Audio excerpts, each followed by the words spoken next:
Praise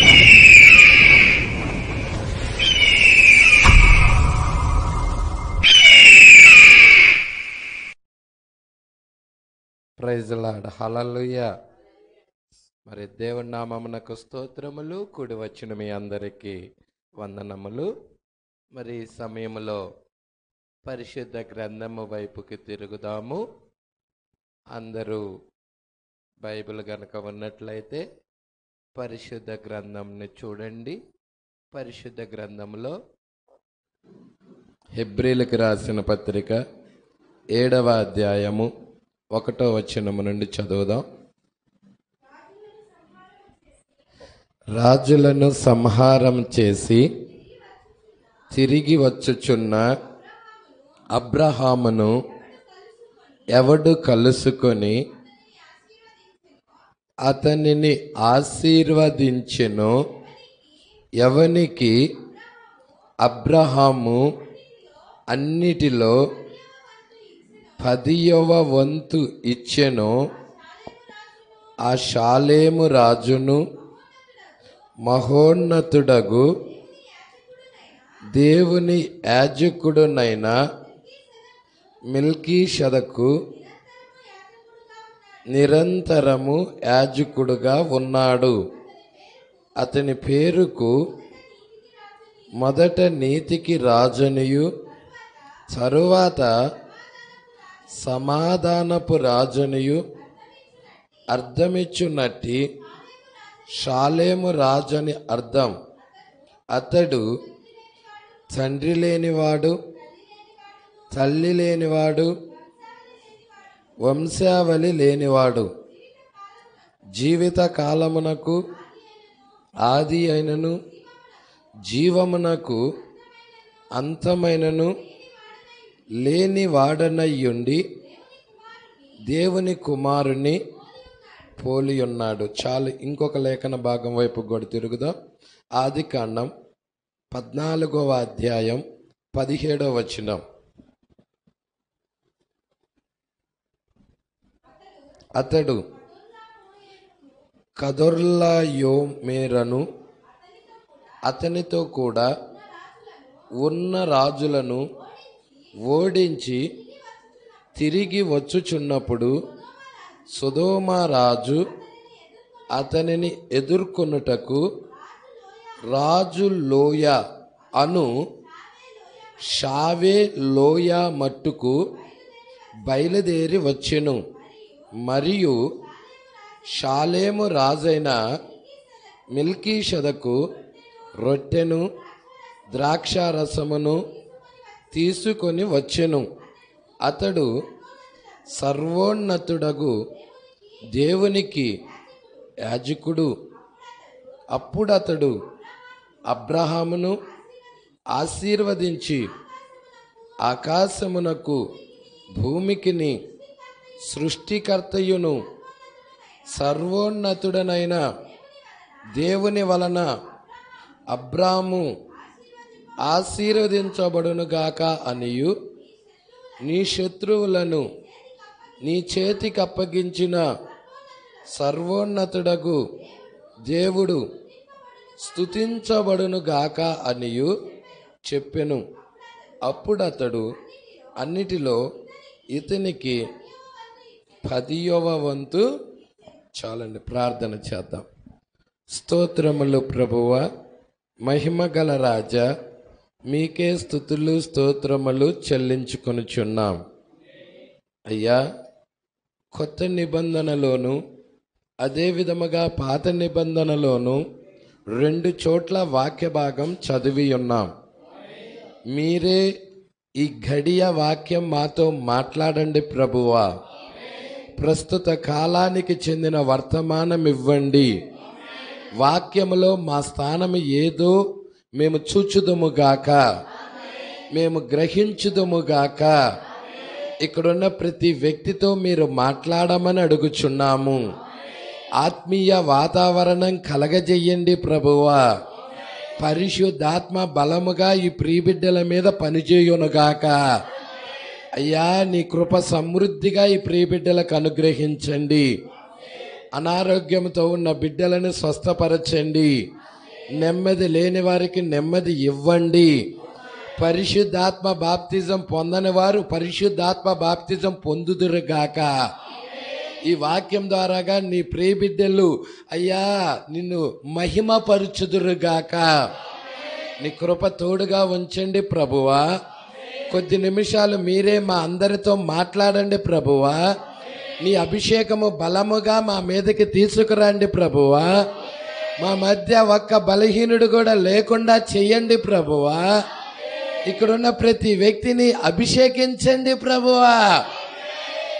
నీ కృప సమృద్ధిగా ఈ ప్రియబిడ్డలకు అనుగ్రహించమని, మీరే మా అందరితో మాట్లాడమని, మహిమయు ఘనతయు ప్రభావాలు మీరే తెచ్చుకోమని నజరేయుడైన యేసుక్రీస్తు నామములో ప్రార్థన చేసి అడిగి వేడుకొనుచున్నాము. ఆమేన్. హల్లెలూయా, హల్లెలూయా. కూర్చుందాం, చక్కగా కూర్చోండి. మరి సమయము 6:06 మరి కొద్ది నిమిషాలు, ఒక 45 నిమిషాలు ఒక చిన్న వాక్య భాగము మనం చూసుకుంటున్నాం. మరి మెల్కీషెదక్ ఎవరు? Who is this Melchizedek? Who is this Melchizedek? ఈ మెల్కీషెదకు ఎవరు అనే వర్తమానము మనము మాట్లాడుకోబోచున్నాం. హల్లెలూయా. మరి దీనికి గనక మనం చూసినట్లయితే ఆది కాండములో ఇది నీడ. ఆది కాండం ఏంటి? నీడ. ప్రజల ఇప్పుడు మనం నిజ రూపంలో ఉన్నాం. ఆది కాండంలో అబ్రహాం ఉన్నాడంటే నిజ రూపంలో కూడా అబ్రహాం ఉండాలి. ఎవరాయన అంటే బ్రహ్మమై ఉన్నాడు. ప్రజలాడ్ ఛాయల్లో నీడల్లో అబ్రహాం ఉన్నాడు, నిజ రూపంలో బ్రహ్మం ఉన్నాడు. 7 అక్షరాల పేరు కలిగిన వ్యక్తి. హల్లెలూయా. అయితే ఇక్కడ మనం చూస్తున్నాము, ఇక్కడే ఉన్నారు కదా. హల్లెలూయా.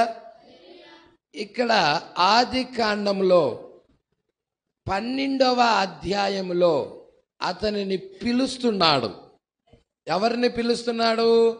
అబ్రామును పిలుస్తున్నాడు. 12:1 చూడండి.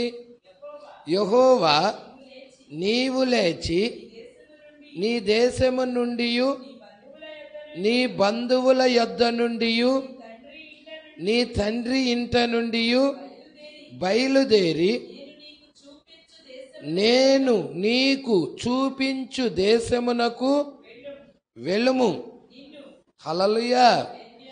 నిన్ను గొప్ప జనముగా చేసి నిన్ను ఆశీర్వదించి నీ నామమును గొప్ప చేయుదును. నీవు ఆశీర్వాదముగా ఉందువు. నిన్ను ఆశీర్వదించు వారిని ఆశీర్వదించెదను, నిన్ను దూషించు వారిని శపించెదను. భూమి యొక్క సమస్త వంశములు నీ యందు ఆశీర్వదించబడునని. చాలండి. హల్లెలూయా. ఇది అబ్రామును బబులోను నుండి బయటికి పిలుస్తున్నాడు. హల్లెలూయా. అబ్రామును ఎక్కడి నుండి పిలుస్తున్నాడు? బాబేలు అంటే బబులోను. బాబేల్ అంటారు, బబులోన్ అంటారు. బాబేల్ అంటే గందరగోళం, బబులోన్ అన్న గందరగోళం. హల్లెలూయా. అంటే బబులోన్ నుండి అబ్రామును బయటికి పిలుస్తున్నాడు, నీడల్లో ఛాయల్లో. మరి నిజ రూపంలో కూడా బబులోన్ అనేది ఒకటి ఉండాలి. ఇక్కడ కూడా 7 అక్షరాల పేరు కలిగిన ఒక వ్యక్తి ఆ బబులోన్లో ఉండినప్పుడు ఆ బబులోన్లో నుండి ఆయన్ను కూడా బయటికి పిలవాలి. ప్రజల్లా మీరు చూసినట్టయితే ప్రకటన 17 వైపు తిరిగినట్లయితే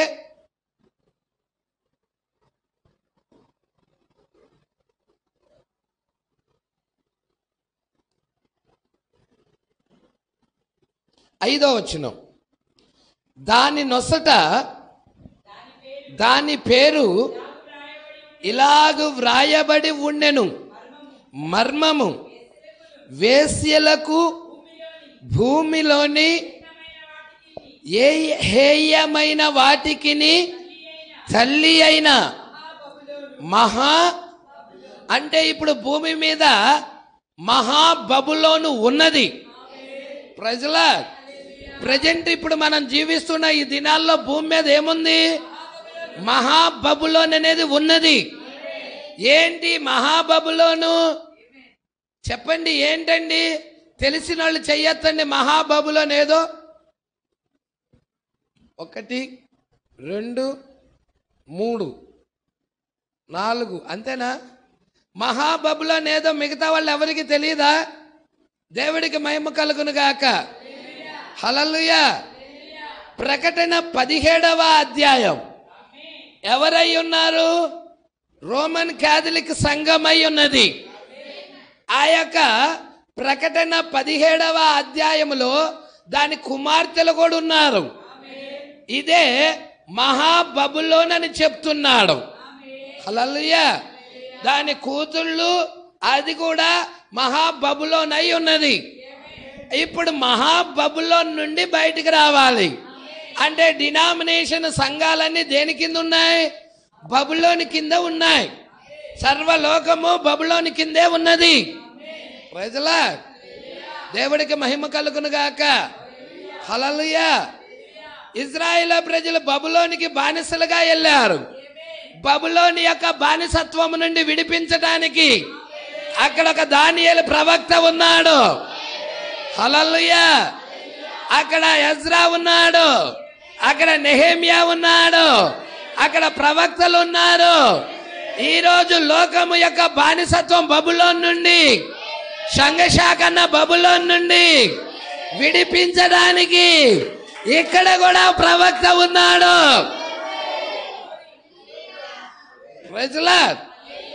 అక్కడ నీడలో బబులోన్ ఉంది, ఇక్కడ నిజ రూపంలో కూడా బబులోన్ ఉన్నది. నీడల్లో బబులోనులో ఉన్నాడు ఎవరు? అబ్రహాము. బబులోన్ నుండి బయటికి పిలిచాడు. ఇక్కడ నిజ రూపంలో కూడా బబులోన్ అనేది ఉన్నది. ఆ బబులోన్ ఏదో కాదు, మతశాఖ సంస్థలు అని చెప్పాము. మతశాఖ సంస్థలన్నీ బబులోన్ అయి ఉన్నాయి. ఈ బబులోని కింద ఉన్న ఈ మతశాఖ సంస్థల కింద ఉన్న విలియం మ్యారియన్ బ్రన్హామును కూడా దేవుని స్వరము బయటికి పిలుస్తా ఉన్నది. అబ్రహామును బయటికి పిలిచినట్టుగా బ్రన్హామును కూడా బయటికి పిలుస్తా ఉన్నది. సంగమా పట్టుకుంటున్నారా?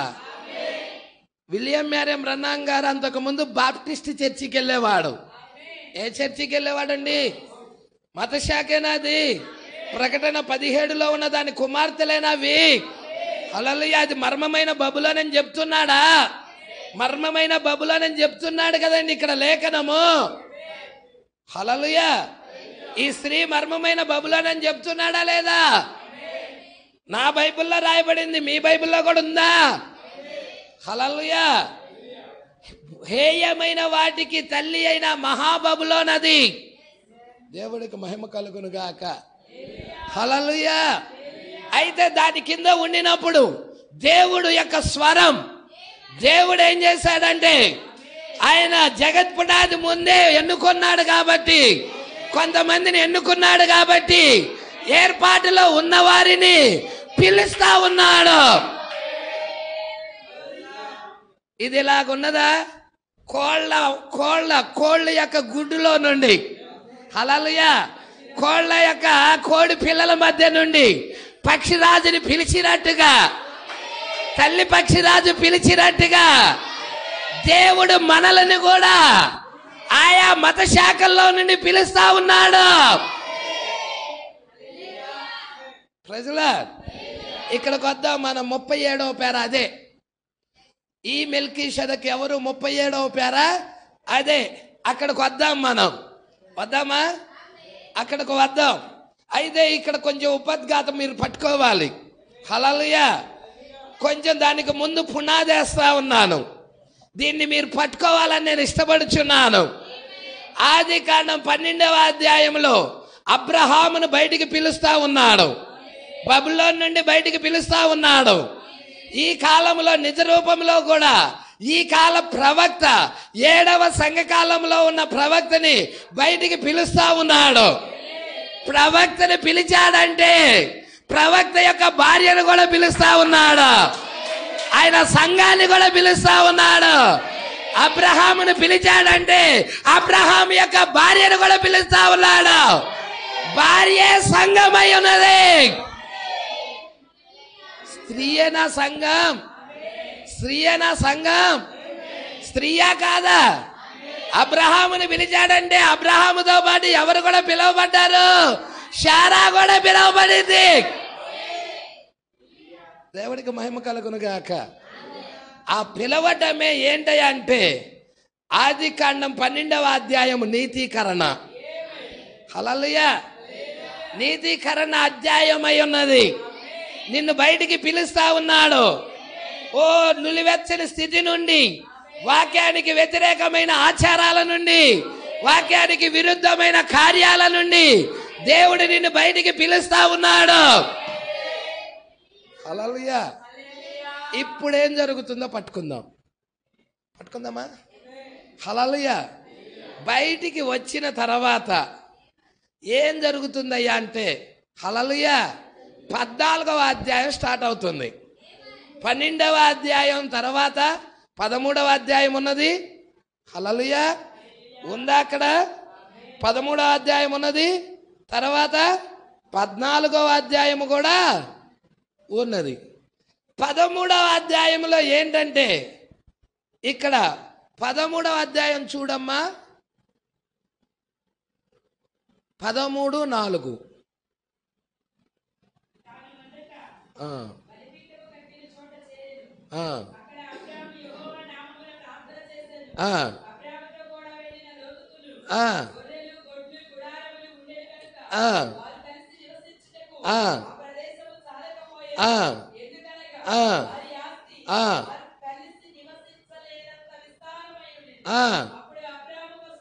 అప్పుడు అబ్రాం పశువుల కాపరులకు, లోతు పశువుల కాపరులకు కలహము పుట్టెను.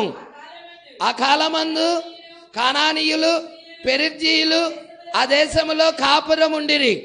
కాబట్టి అబ్రాము మనం బంధువులం గనుక నాకు నీకు, నా పశువుల కాపరులకు నీ పశువుల కాపరులకు కలహం అనేది ఉండకూడదు. ఈ దేశం అంతయు నీ ఎదుట ఉన్నది కదా, దయచేసి నన్ను విడిచి వేరుగా ఉండు. నీవు ఎడమ తట్టుకు వెళ్ళిన ఎడల నేను కుడి తట్టుకు, నీవు కుడి తట్టుకు వెళ్ళిన ఎడల నేను ఎడమ తట్టుకు వెళ్ళుదునని లోతుతో చెప్పగా, లోతు తన కన్నులెత్తి యోర్దాను ప్రాంతం అంతటిని చూచెను. యెహోవా సొదొమ గొమొర్రాను పట్టణాలను నాశనము చేయక మునుపు సోయారుకు వచ్చు వరకు అదంతయు యెహోవా తోటవలే ఐగుప్తు దేశము వలెను నీరుపారు దేశమై ఉండెను. కాబట్టి లోతు తనకు యోర్దాను ప్రాంతం అంతటిని ఏర్పాటు చేసుకొని ప్రైజ్ లార్డ్ తూర్పు వైపుకి వెళ్ళిపోయాడు. అంటే ఇప్పుడు అబ్రహాం ఎటువైపుకి వెళ్ళాడో చెప్పండి? లోతు ఎటు వెళ్ళాడు? తూర్పు తట్టుకు వెళ్ళాడు లోతు. అంటే అబ్రహాం ఎటు వెళ్ళాలి? పడమర తట్టుకు వెళ్ళాలి.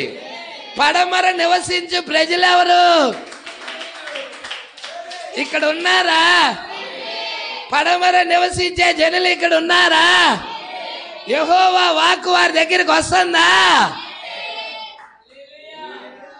13వ అధ్యాయంలో ఏర్పాటు జరుగుతుంది. హల్లెలూయా.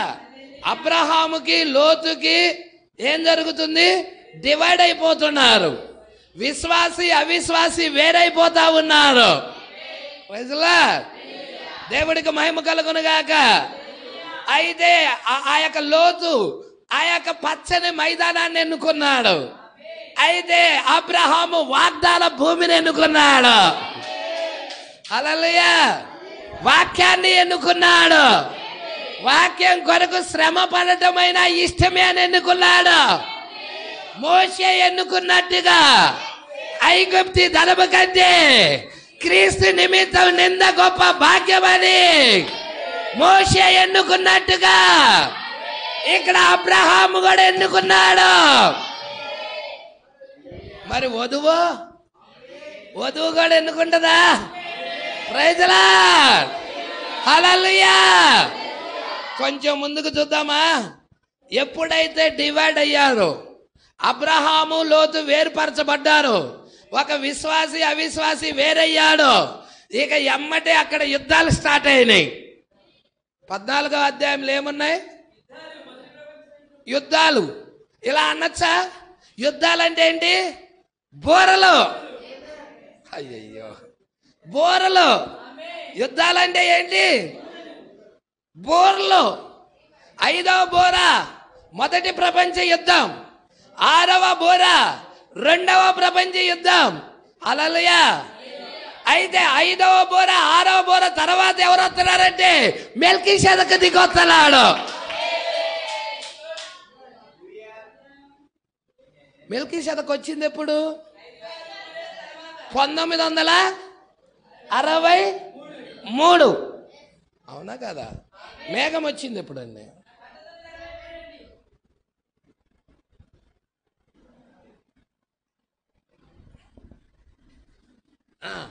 ఇదిగో దీనికోసమే ఇది వచ్చింది ఎప్పుడు? దీనిలో రాయాలి, ఇక్కడ రాయాలి. 1963 వచ్చిందని దీనిలో ప్రింట్ చేయాలి. హల్లెలూయా. 1963 ఫిబ్రవరి 28 అని ఎక్కడోసాట పెట్టాలి, అందరికి అర్థమవుతుంది. అది ఒకటి మిస్ చేసుకున్నాం. హల్లెలూయా. కాబట్టి డిజైనర్కి చెప్తున్నాం అన్నమాట. Praise the Lord. మరి ఇలాంటివి కావాలంటే మీకు అందిస్తామండి. ఇట్లా లామినేషన్ చేసి చక్కగా మీ ముందుకు తీసుకొని వస్తాయి త్వరలో. మరి గమనించండి, ప్రార్థన చేయండి. హల్లెలూయా. మరి ఇక్కడ మనం చూస్తున్నాం, ఈయనెవరు? మెల్కీషెదకు. ఈయనే మెల్కీషెదకు. ఏమని ఇక్కడ లేఖనం ఏమని చెప్పిందో తెలుసా? అబ్రహాము దినాల్లో వచ్చిన మెల్కీషెదకు ఎవరని చెప్పటల్లా, వర్తమానం పేరేంటి? ఆ మెల్కీషెదకు ఎవరా? అబ్రహాం దినాల్లో ఉన్న ఆ మెల్కీషెదకు ఎవరా? ఈ అంటే ఇప్పుడు ప్రస్తుత కాలంలో మన దినాల్లో దిగొచ్చిన ఈ మెల్కీషెదకు ఎవరు అంటే? ఈ మెల్కీషెదకు ఎప్పుడు వచ్చాడు? 1963లో వచ్చాడు. అంటే ఛాయలో 1963లో వచ్చాడంటే అప్పటికేమవ్వాలి? 2 యుద్ధాలు అయిపోవాలి. 1963కి 2 ప్రపంచ యుద్ధాలు జరిగిపోవాలా లేదా? ఇక్కడ ఆదికాండం 14వ అధ్యాయంలో మెల్కీషెదకు వచ్చినప్పుడు, హల్లెలూయా, ముందే మెల్కీషెదకు ఎక్కడ ప్రత్యక్షం అవుతున్నాడంటే 14 ఆదికాండం 14వ అధ్యాయము 17వ వచనంలో ప్రత్యక్షం అవుతున్నాడు. ఎన్నో వచనం అండి? 17వ వచనంలో. అక్కడ 14వ అధ్యాయము 17వ వచనంలో మెల్కీషెదకు అనే మాట వస్తా ఉంది. Praise the Lord. అక్కడ రాజులను సంహారం చేసి తిరిగి వస్తున్న అబ్రహాముని ఎదుర్కొంటున్నాడు ఒక వ్యక్తి. ఏం తీసుకొని వస్తున్నాడు? ఏం తీసుకొస్తున్నాడంటే రొట్టెని తీసుకొస్తున్నాడు, ద్రాక్ష రసాన్ని తీసుకొని వస్తున్నాడు. ప్రకటన 10లో దిగొస్తున్న మెల్కీషెదకు ఏం తీసుకొని వచ్చాడు? రొట్టె తీసుకొచ్చాడు, ద్రాక్ష రసం తెచ్చాడు. ఏంటది? చిన్న పుస్తకమేనా? ఈ చిన్న పుస్తకము రొట్టె అని ఎలా చెప్తున్నావు? ఈ చిన్న పుస్తకమే రొట్టె. ఏంటి ఇది? ఆయన శరీరం. వాక్యం ఆయన శరీరం. చెప్పలేదా వాక్యము నా శరీరం అని? నా శరీరము, ఈ రొట్టె నా శరీరం అన్నాడు. దేవుని వాక్యమే ఆయన శరీరం. ఆ ద్రాక్షారసం ఏంటి? ప్రత్యక్షత, ఉత్తేజం. అంటే 63లో ఏమొచ్చింది నీ దగ్గరికి? హల్లెలూయా. రొట్టె ద్రాక్షారసం తీసుకొని మెల్కీషెదెకు వచ్చాడు. ఎప్పుడు వచ్చాడు?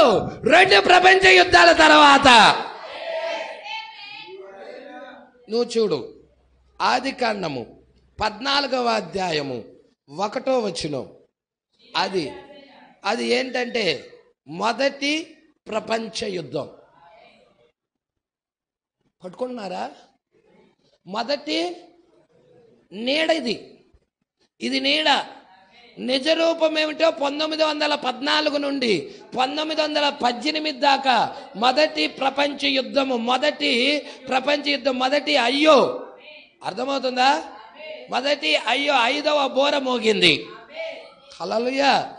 ఇక్కడ మరి చూడండి, షీనారు రాజైన అమ్రాపేలు, ఎల్లాసరు రాజైన అర్యోకు, ఏలాము రాజైన కదోర్లాయోరను, గోయీరుల రాజైన తీదాలు అనువారి దినాలలో. ఎన్ని మంది రాజులు ఉన్నారు ఈడ?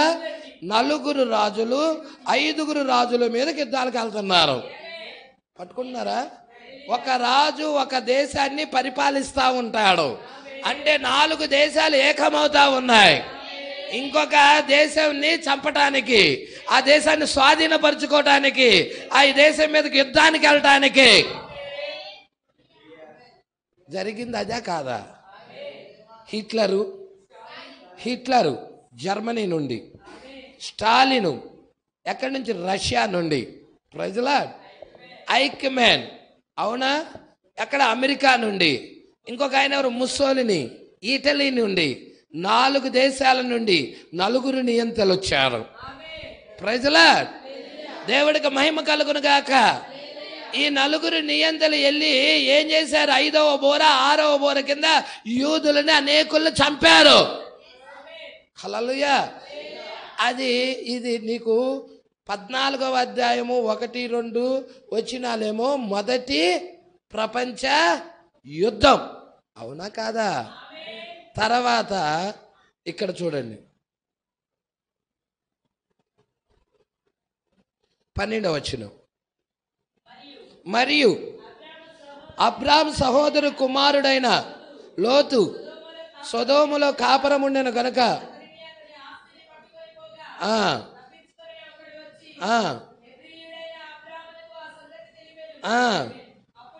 అప్పుడు అతడు ఆ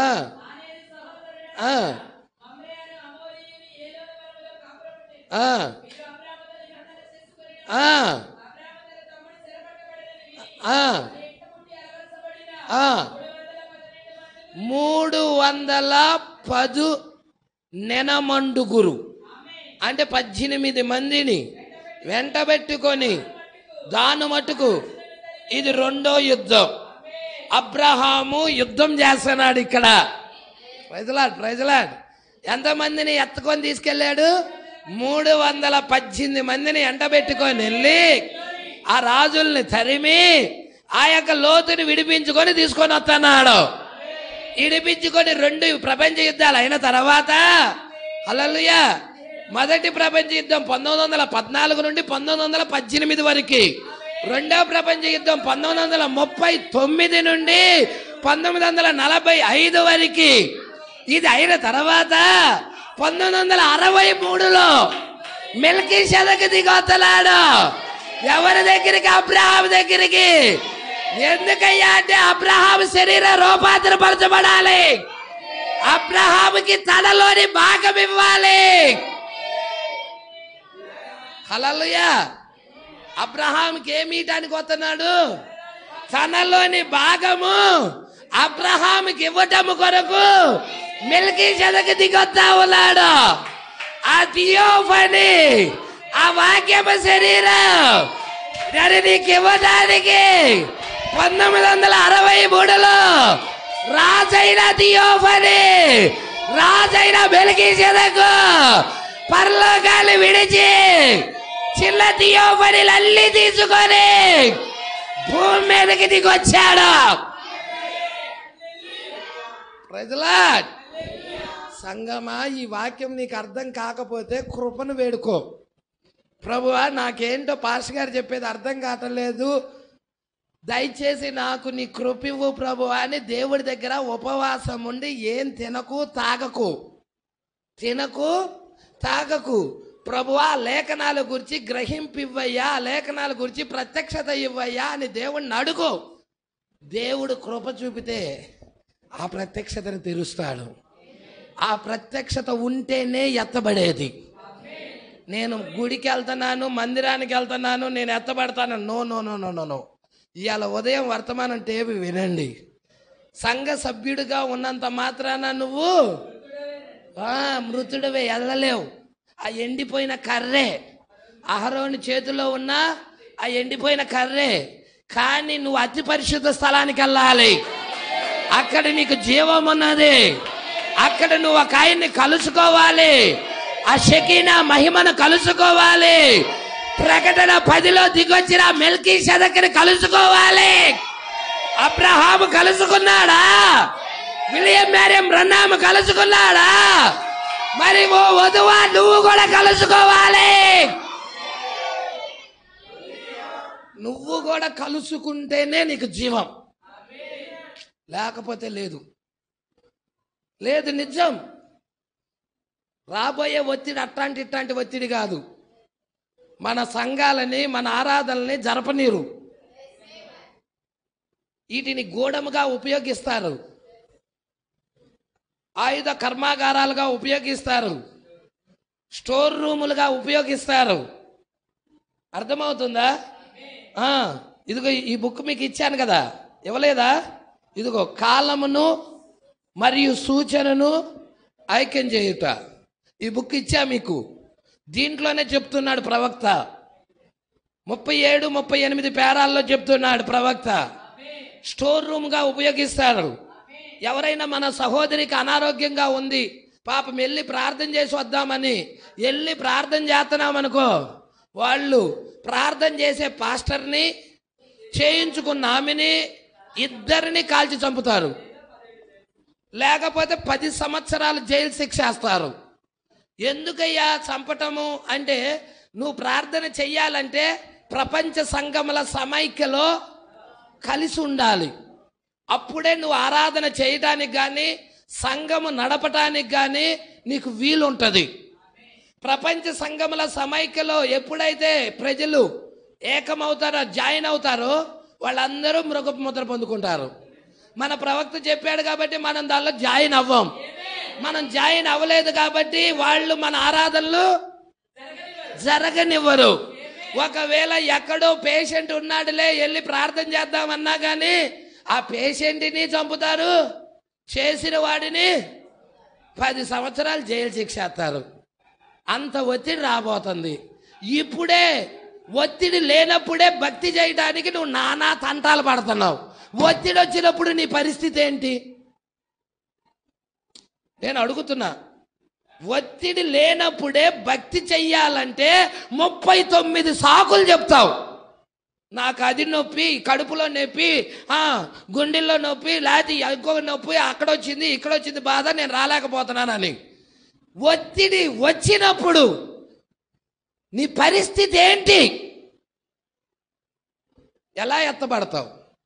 ప్రశ్నే. నువ్వు ఎలా ఎత్తబడతావు? నా కోరిక నువ్వు ఎత్తబడాలని, నువ్వు దేవుడి రాజ్యానికి వెళ్ళాలని. Praise the Lord. నువ్వు ఎత్తబడాలి, దేవుడి రాజ్యానికి వెళ్ళాలి. నువ్వు ఎత్తబడాలి, దేవుడి రాజ్యానికి వెళ్ళాలంటే ఈ వాక్యం ఏం చెప్తుందో ప్రవక్త దూరదృష్టితో చెప్పాడు. జరగబోయే విషయాలు ముందుగానే ఈ బుక్లో చెప్పాడు. ఎంత ఒత్తిడి రాబోతుందో చెప్పాడు. నిజం. పాస్టర్ కూడా, అయ్యా ఏడనే బయట చెట్టు కింద ఆరాధన చేసుకుంటాం, నో ఛాన్స్ లేదు. ఒకవేళ చెట్టు కింద కూర్చొని పాటలు పాడుతూ ఉంటావు, వాళ్ళు వచ్చేస్తారు, పోలీసులు అన్నలు. ఫలానా చోట ఆరాధన జరుగుతుంది అనగానే వచ్చేస్తారు. అయ్యా మీరు ఏ గ్రూపు, ఏ ఫెలోషిప్కు సంబంధించిన వాళ్ళు, ఆ ప్రపంచ సంఘ సమైక్యలో జాయిన్ అయ్యారా? లేదయ్యా, మేము ఇండిపెండెంట్గా చేసుకుంటున్నాం. నీకు తెలియదా? ఆ సమైక్యలో జాయిన్ అవ్వకుండా నువ్వు ఆరాధన జరపకూడదన్న సంగతి నీకు తెలియదా? ప్రభుత్వం నుంచి ఒత్తిడిలో వచ్చినాయి కదా, నువ్వు ఎందుకు దానికి లోబడలేదు అని పట్టుకొని నిర్దాక్షిణంగా కాల్చి చంపుతారు.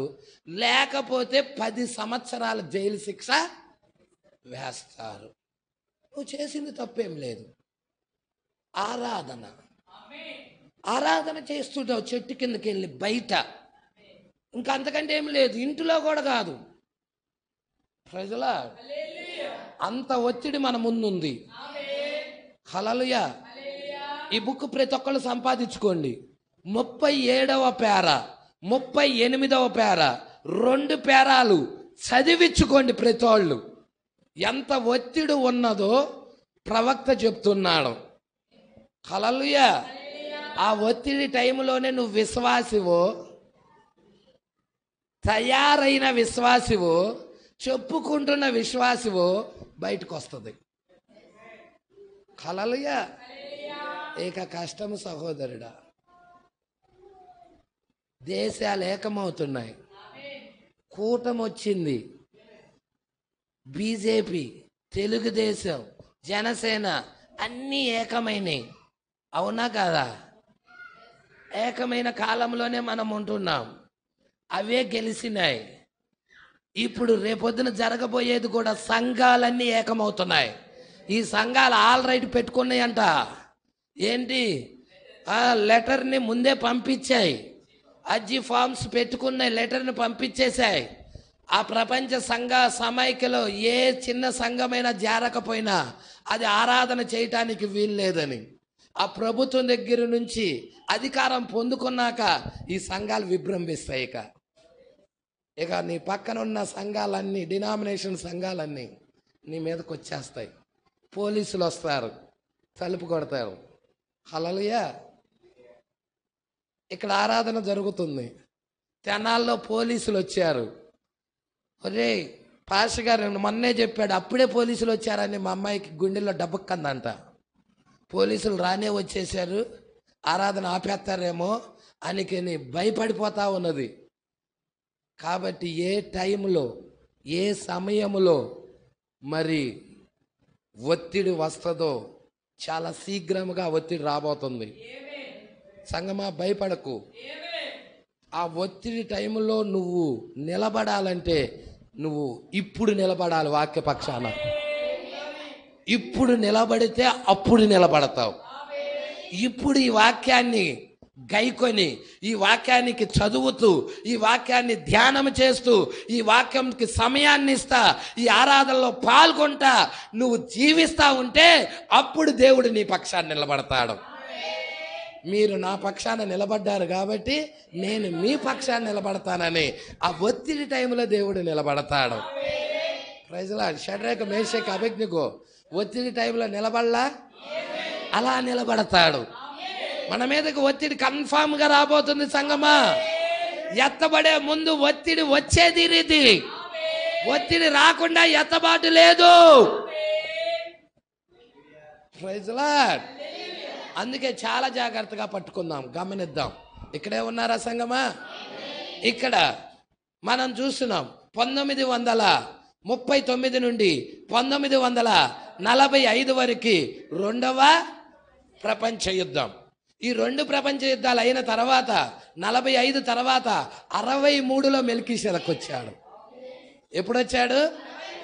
ఎందుకు మెల్కీషెదెకు వచ్చాడంటే ఆయనలోని భాగం నీకివ్వటానికి, నీలోని భాగం ఆయన తీసుకోవటానికి. Praise Lord. ఇక్కడ కాపరిని పోషిటల్లా మీరు అనుకుంటున్నారా దశమ భాగాలు ఈయటం ద్వారా కాపరి పోషించబడుతున్నాడని? అలా కాదు, దాని కొరకు కాదు. నీలో భాగాన్ని దేవుడికి ఇస్తున్నావు, దేవునిలో భాగాన్ని నువ్వు తీసుకుంటున్నావు. ఆ దశమ భాగం ఇవ్వటం ద్వారాగా నీలో భాగాన్నేమో దేవుడికి ఇస్తున్నావు, నీ కష్టాజీతంలో భాగాన్ని. ఆయన యొక్క భాగాన్నేమో నీకు ఇస్తున్నాడు. ఎందుకనకయ్యా అంటే నువ్వు ఎత్తబడాలని, నువ్వు శరీర మార్పు పొందుకోవాలని. ఇదండి చట్టం, ఇది చట్టం. హల్లెలూయా. అందుకే ఇక్కడికి రండి. ఇక్కడ ఇక్కడ 14వ అధ్యాయంలో మెల్కీషెదకు వస్తున్నాడు. అవునా? 17వ వచనంలో అతడు కదెర్లా యోమేరును అతనితో కూడా ఉన్న రాజులను ఓడించి తిరిగి వచ్చినప్పుడు, ఇక అక్కడ ఓడించేశాడు. ఆ 4 రాజులను ఓడించేశాడు. తిరిగి వస్తా ఉన్నాడు అబ్రహాం. సొదొమ రాజు అతనిని, ఎవరిని?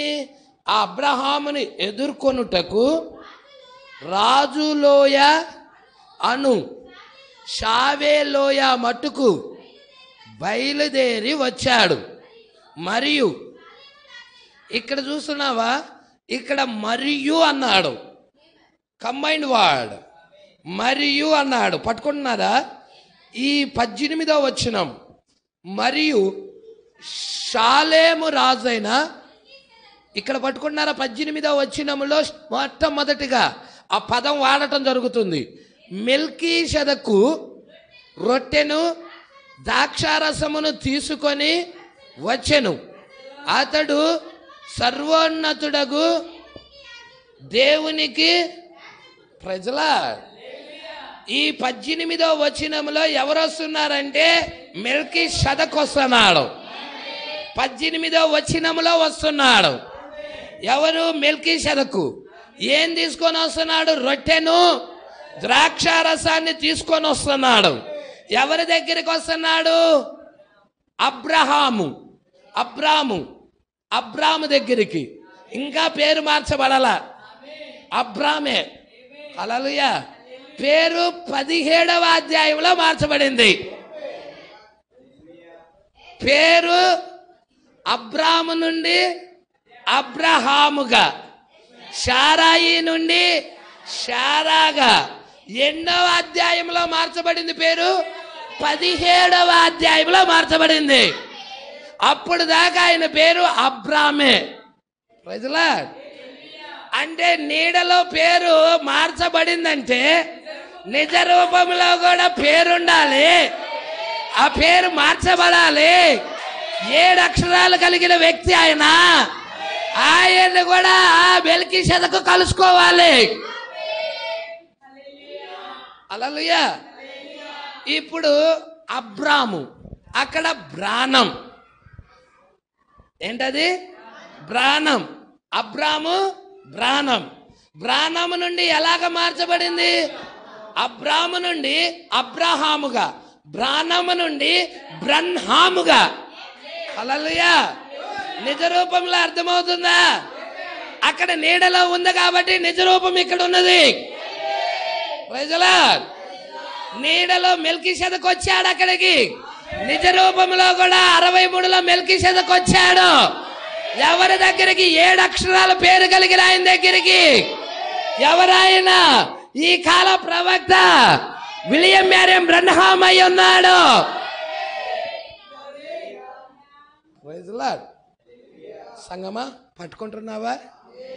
దేవుడు ఒక వ్యక్తిని ఎన్నుకున్నాడంటే అతనిని గుంపులో ఉంచడు, నామకార్థపు సంఘాల్లో ఉంచడు, బబులోనులో ఉంచడు.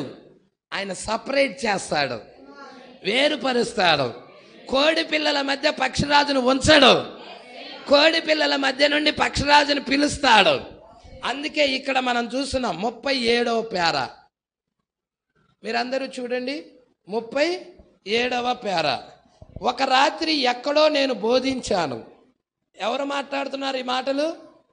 ఈ కాల ప్రవక్త విలియం మ్యారియం బ్రన్హామ్ గారు మాట్లాడుతున్నాడు.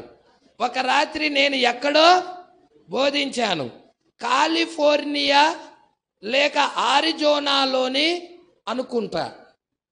కాలిఫోర్నియా అయినా కావచ్చు, లేక ఆరిజోనాలైనా అనుకుంటా.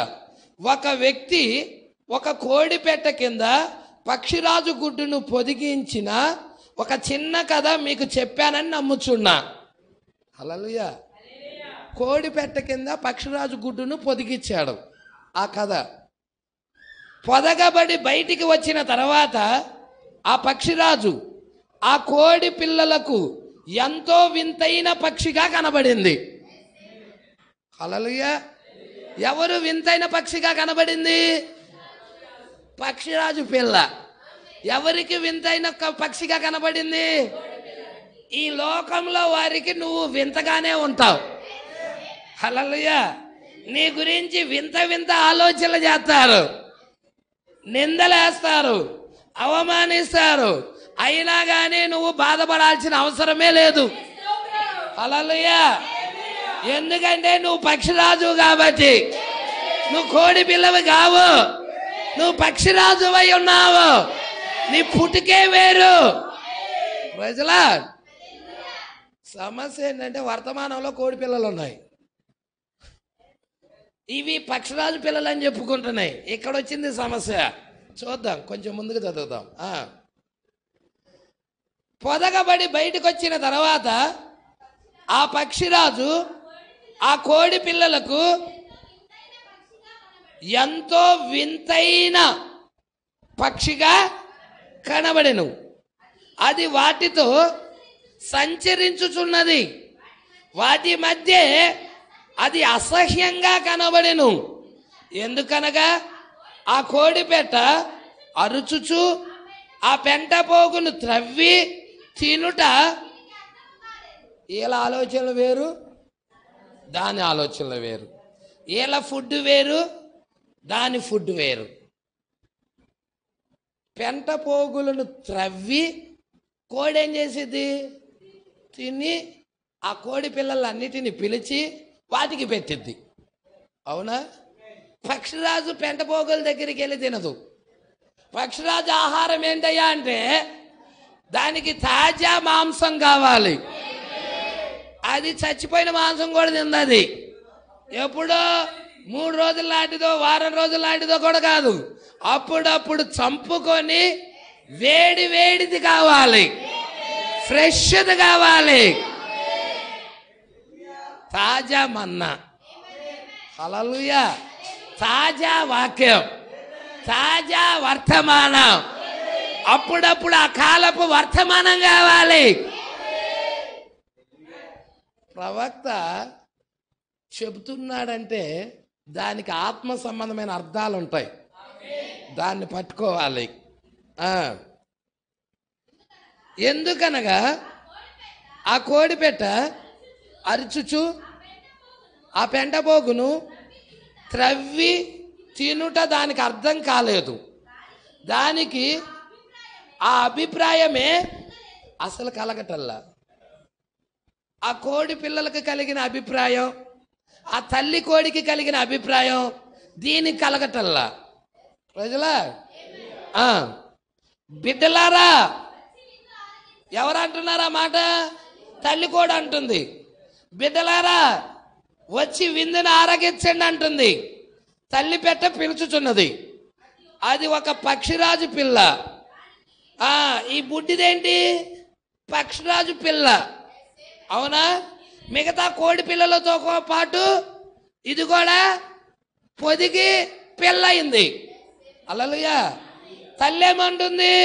బిడ్డలారా వచ్చి విందు ఆరగించండి అని పిలుస్తుంది. ఇప్పుడు ఈ పక్షిరాజు పిల్లకి ఎలా ఉందంట? అది దానికి ఆ తిండి,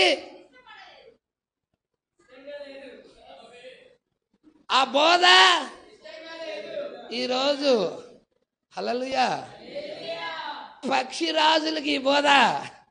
పక్షిరాజులైతే హల్లెలూయా పక్షిరాజు యొక్క ఆహారం పక్షిరాజులకి ఇంపుగా ఉంటది, కోడి పిల్లలకి నచ్చదు. అది అయితే కోడి పిల్లల ఆహారం పక్షిరాజుకి నచ్చదు. అందుకే దానికి ఆ తిండి ఇష్టం లేదు, అది దాని ఆహారము కాదు.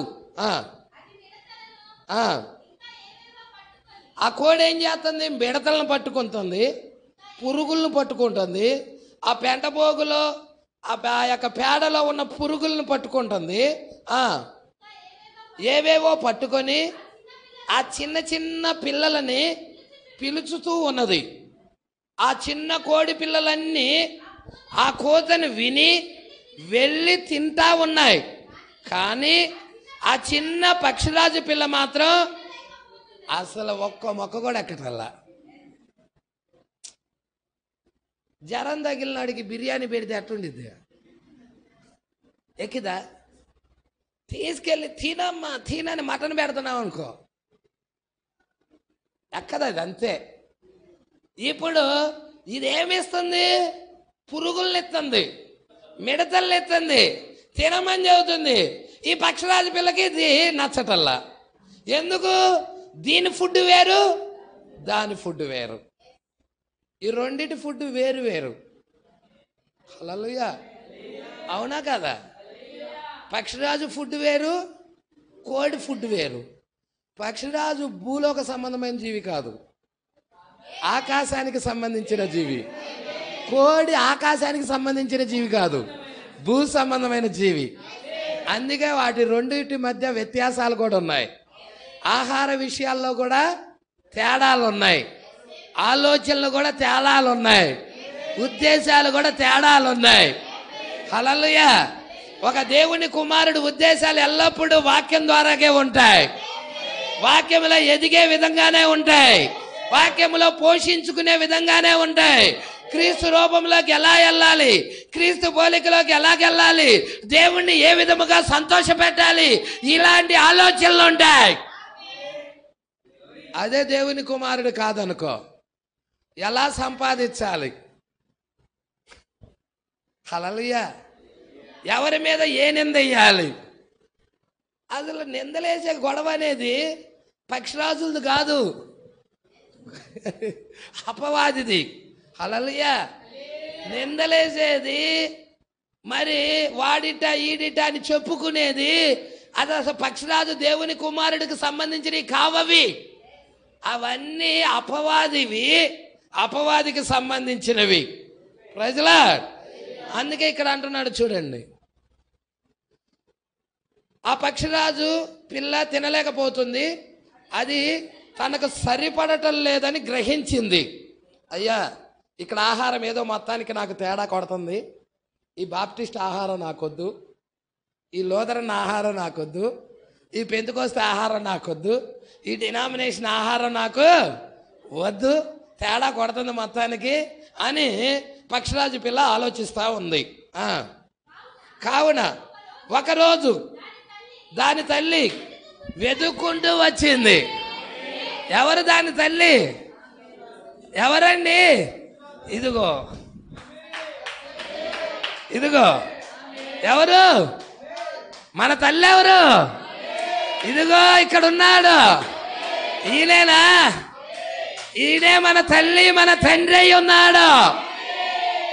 ఈయనకి పుట్టాం మనం. హల్లెలూయా. వాక్యానికి పుట్టాం మనం. మనం పుట్టింది ఎవరికి? ఈయనకి, వాక్యానికి. లేదు పాస్టర్ గారు, నేను మా అమ్మకే పుట్టాను. మీ అమ్మకే పుట్టావు, ఆ జన్మ నీకు నిత్యజీవం ఇవ్వదు. ఈయనకి పుట్టిన జన్మ నిత్యజీవం ఇస్తుంది. మొదటి జన్మ నువ్వు పాపముతో పుట్టిన జన్మ, అది నీకు మరణం తీసుకొచ్చింది. రెండవ జన్మ వాక్యముతో పుట్టిన జన్మ, ఇది నీకు నిత్య జీవం తెచ్చింది, ఇది దేవుని రాజ్యం తెచ్చింది. మరి ఈయనకి పుట్టిన వాళ్ళు హల్లెలూయా ఎవరైతే ఉన్నారో ఇక్కడ వారు ఆనందిస్తారు. హల్లెలూయా. అందుకే అంటున్నాడు చూడండి, ఒక రోజున దాని తల్లి వెతుక్కుంటూ వచ్చింది.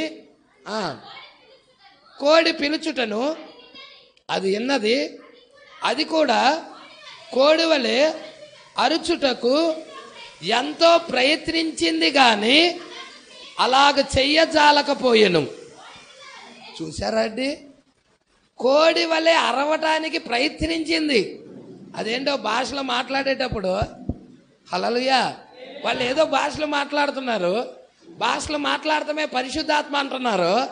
నేనైనా ఒకసారైనా ప్రయత్నిద్దామని ప్రయత్నించినా కానీ ఏమవుతుంది? చేయలేకపోతుంది.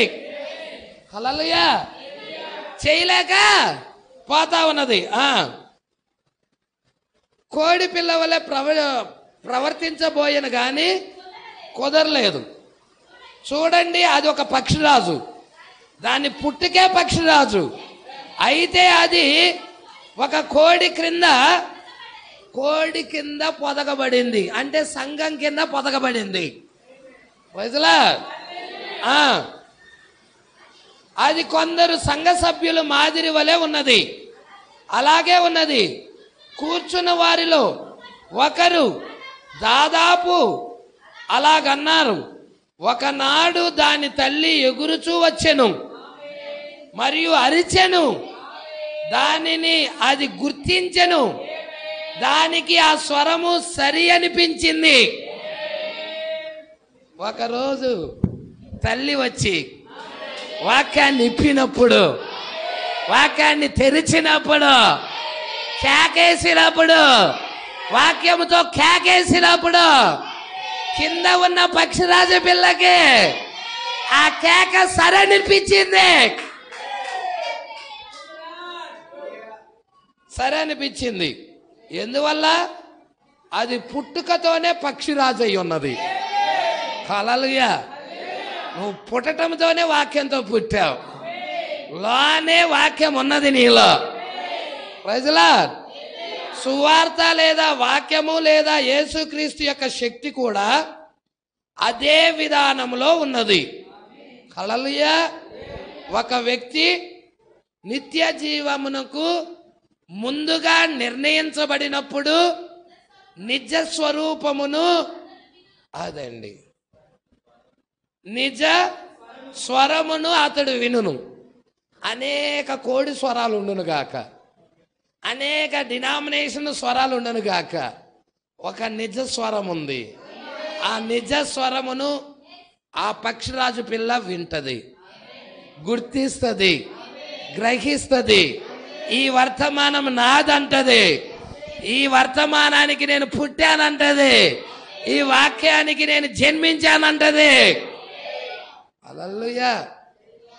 పరమగీతాల్లో ఎలాగుంది? 10,000 మంది పురుషుడిలో నీ ప్రియుని యొక్క స్వరాన్ని నువ్వు గుర్తిస్తావు.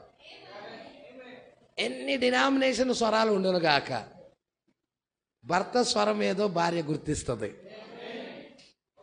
నువ్వు భార్య అయితే ఆయన స్వరాన్ని నువ్వు ఎరిగే తీరాలి. నువ్వు భార్య కాకపోతే ఏదో ఒక స్వరంలో కొట్టుకెళ్ళిపోతావు. హల్లెలూయా. అదే నువ్వు భార్య అయితే ఆయన స్వరం నువ్వు ఎరుగుతావు. 10,000 మంది పురుషులలో నా ప్రియుడిని నేను ఎరుగుదును. ఆయన ధవలవర్ణుడు, ఆయన రక్తవర్ణుడు. హల్లెలూయా. ఆయన అతికాంక్షణీయుడు. దేవుడికి మహిమ కలుగును గాక. అందుకే ఇక్కడ అంటున్నాడు చూడండి, దేవుని కేకను వినును. అది చదవండి అమ్మా, కనపడతలేదా? అది వినకుండునట్లుగా ఏది అతన్ని ఆపలేదు. అద్భుతాలు జరుగు దినాలు గతించాయని కోడి కేకేస్తుంది. ఏమని కేకేస్తుంది? అవి అపోస్తుల కాలాల్లో జరిగాయి. స్వస్థతలు కూడా అపోస్తుల కాలాల్లో జరిగాయి. పరిశుద్ధాత్మ అనేది అపోస్తుల వరకే. అద్భుతాలు అనేవి గతించాయి అని కోడి కేకేస్తుంది. కోరు అని. హల్లెలూయా. కో అని ఆ సంఘము కోడి వలె అరిచింది. ఎవరు? ఆ సంఘం అరిచింది. ఆ సంఘ పాస్టర్ అలా అరిచాడు. ఇది తిను, అది తిను, ఇక్కడ నిలబడు అని చెబుతా ఉంది ఆ తల్లి కోడి. ఇది లెక్క చేయటల్లా. Praise the lord. ఏంటి నేను ఇక్కడ ఉండేది? యేసుక్రీస్తు నిన్న నేడు నిరంతరము ఏకరీతిగా ఉన్నాడని వాక్యం చెబుతుంటే, ఆ రోజు ఉన్న దేవుడు ఈ రోజు కూడా ఉన్నాడని చెబుతుంటే, ఈయనేంటి భాష గారు ఎలా చెబుతున్నాడు? హల్లెలూయా. అద్భుతాలు గతించాయని చెబుతున్నాడు, స్వస్థతలు లేవని చెబుతున్నాడు. దేవుడికి మహిమ కలుగును గాక. పరిశుద్ధాత్మ ఆ 12 మందికి అని చెబుతున్నాడు. మొత్తానికి ఇది నా స్వరం కాదు, నా భర్త స్వరం కాదు, ఇది వేరే స్వరం. దీన్ని విందామంటే మనం చస్తాం. ఇప్పుడు ఇక్కడ మనం ఒక్క నిమిషం కూడా ఉండొద్దు అని బయటకు వచ్చేసింది దాని నుంచి. ప్రజలా అలా బయటికి పిలిచాడే దేవుడు. ఆ స్వరం విని బయటికి వస్తుంది. మనం చూడండి, ఆ గాది చుట్టూ ఉన్న ఆ చెత్త అతనికి ఏమీ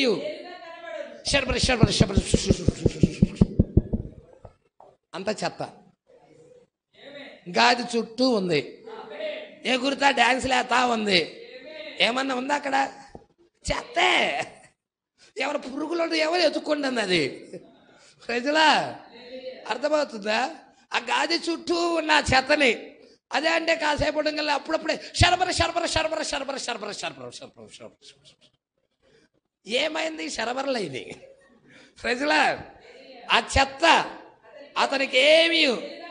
ఈ శరబరలు ఈ పక్షిరాజు పిల్లకి చే ఇంతకాలం ఉన్నాను, సజీవమైన వాక్యం ఎప్పుడు వచ్చిద్దా? జీవము కలిగిన మాట ఎక్కడుందా? ఎతుకుతా ఉంది. ప్రజలా ఆయన వెళ్ళిపోయిను, సమస్తము సాధ్యమే. ఆయన భూమి మీద లేడు. నేడు అనేక మంది క్రైస్తవుల సంగతి ఇప్పుడు ఆయన భూమి మీద లేడని, ఆయన వెళ్ళిపోయాడని చెప్పుకుంటా ఉన్నాడు. యేసుక్రీస్తు నిన్న నేడు నిరంతరము ఒకే రీతిగా ఉన్నాడు. ఇప్పుడు ఆయన ఉన్నాడా? ఇక్కడ ఉన్నాడా? నేడు అనేక మంది క్రైస్తవుల సంగతి అలాగే ఉంది. వారు తమ పాదాలు నేల మీద నుండి లేవనెత్తుటలేదు.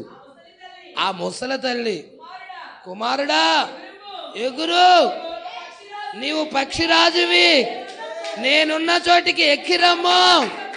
ప్రజలా 63లో తల్లి వచ్చింది, ఎగురమని చెబుతుంది, నేనున్న చోటికి రమ్మని చెబుతుంది.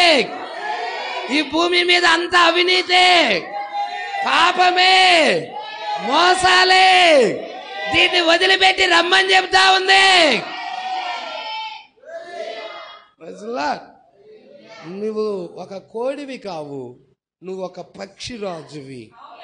నువ్వు ఒక పక్షిరాజువి, నేనున్న చోటికి ఎక్కిరమ్మని ఆ తల్లి పక్షిరాజు చెప్తా ఉన్నది.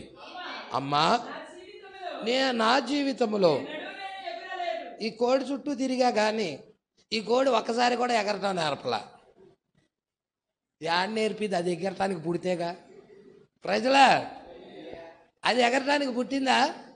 పుట్ల అది ఆడే ఎగిరిద్ది. హల్లెలూయా. నా జీవితంలో ఎన్నడూ ఎగరలేదమ్మా. నేను ఎగిరే వర్తమానం, ఎత్తబాటులో వెళ్ళే వర్తమానం. నా జీవితంలో ఇంతవరకు ఈ కోడి దగ్గర నేర్చుకోలేదమ్మా. హల్లెలూయా. ఈ సంఘశాఖ దగ్గర ఇంతవరకు నేను వినలేదమ్మా అని చెప్తా ఉంది. నువ్వు ఎగరటానికే పుట్టావు, నీకు ఎగిరే 2 రెక్కలున్నాయి. చూద్దాం. అమ్మ, నా జీవితంలో నేను అన్నడూ ఎగరలేదు అని జవాబిచ్చింది. అయినా కానీ నువ్వు ఎగురు, దాని మాట వినొద్దు, నువ్వు ఎగురు. అసలు నువ్వు కోడి అనుకుంటున్నావా? హల్లెలూయా. దాని కింద ఉన్నావు అంతే నువ్వు, అది నేను పొదిగింది అంతే నువ్వు. జన్యువు ఎవరిదో తెలుసా? కోడిది కాదు జన్యువు, జన్యువు పక్షిరాజుదే. అందుకే నువ్వు పుట్టుకతో పక్షిరాజువే. Praise lord. నువ్వు కోడి పిల్లవు కాదు అని తల్లి చెప్పాను కనుక మరియు రెక్కలు విదిలించను. అంత ఫస్ట్లో అంత బాగా ఎగరలేకపోయింది, అయినా పర్వాలేదు, నువ్వు ఎగరగలవు. నువ్వు ఎగరడానికే సృష్టించబడ్డావా. నీ నిర్మాణమే వేరు, నీ పుట్టుకే వేరు, నువ్వు పరలోకానికి సంబంధించిన వ్యక్తివి. Praise Lord. అంత బాగా ఎగరలేకపోయిన కానీ నేల మీద పదే పడుతుంది. హల్లెలూయా. నిన్నటి కాల వర్తమానం ఎంతమంది విన్నారు? ఈ మెల్కీషెదెకు ఎవరు? 11వ భాగం. అవునా? విన్నారా? పసిపిల్లవాడు నడక గురించి మాట్లాడే దాంట్లో. హల్లెలూయా. ఇది కూడా మొట్టమొదటగా అనేక సార్లు ఎగరటం, కొంచెం ఎగరటం టపక్కన కింద పడతాం, కొంచెం ఎగరటం టపక్కన కింద పడతాం. అనేక సార్లు నేల మీద పడతా ఉన్నది, లెగుస్తా ఉన్నది. మనము అలాగే చేశాం. రాయబడిన వాక్యం యొక్క విశ్వాసము ద్వారా మనము దేవుణ్ణి అంగీకరించుదము. అందులో ఏదో ఉంది. ఆ రాయబడిన వాక్యములో ఏదో శక్తి దాగుంది. ఈ రాయబడిన వాక్యాన్ని భుజిద్దాం, ప్రవచన గ్రంథాన్ని తిందాం. ఏదో ఉంది మొత్తానికి ఇక్కడ. అది మన శరీరాన్ని మార్చిద్ది, మన ఆలోచనలు మార్చిద్ది, మన తలంపులను మార్చిద్ది, ఎత్తబాటులోకి తీసుకొని వెళుతుంది. అందుకే ఈ వాక్యాన్ని మనం భుజిద్దాం. రాయబడిన వాక్యం యొక్క విశ్వాసము ద్వారా మనము దేవుణ్ణి అంగీకరించుదము. అందులో ఏదో ఉన్నది.